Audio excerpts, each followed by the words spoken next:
தமிழ்நாட்டில் மிகப்பெரிய கல்வி நிறுவனம் அமைவதை ஆளுநர் தடுத்து நிறுத்துவதாக திமுக எம்பி டி.ஆர். பாலு குற்றம் சாட்டியுள்ளார்.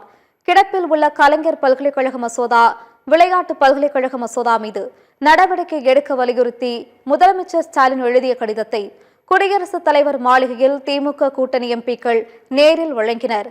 பின்னர் செய்தியாளர்களிடம் பேசிய டி.ஆர். பாலு, மத்திய அரசு வேண்டுமென்றே ஆளுநர் மூலமாக மசோதாக்களுக்கு முட்டுக்கட்டை போடுவதாக குற்றம் சாட்டினார். அரசியல் சட்டம் குறித்து தெரியாத ஒருவர் ஆளுநராக தமிழ்நாட்டில் உள்ளார் என்று கூறிய அவர், விரைந்து என்ற வார்த்தைக்கான பொருளையே புரிந்து கொள்ளாதவராக ஆளுநர் ரவி இருக்கிறார் என்று தெரிவித்தார்.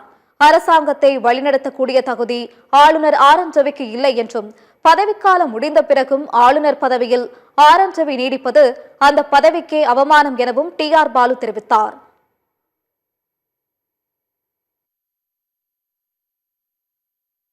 கவர்னர் அவர்களுக்கு அன்றைக்கே அனுப்பப்பட்டு அனுமதிக்காக கவர்னருடைய ஒப்புதலுக்காக அனுப்பி வைத்திருக்கிறார்கள். தமிழ்நாடு அரசு அனுப்பிய அந்த மசோதா சட்டமாக்கப்படாமே இதுவரை இருந்து கொண்டிருக்கிறது என்று சொன்னால் அதற்கு காரணம் கவர்னர் அதில் கையொப்பமிட்டு அனுப்பவில்லை.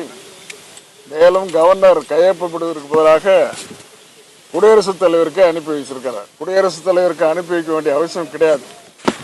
இந்த சட்ட மசோதாவை கவர்னரே கையெழுத்து போட்டு அதை திருப்பி தமிழ்நாடு அரசுக்கே அதை அனுப்பி வைத்திருந்தால் நேரம் சட்டமாக்கப்பட்டு இந்த பல்கலைக்கழகம் முழு வடிவிலே உருவாகி இருக்கும்.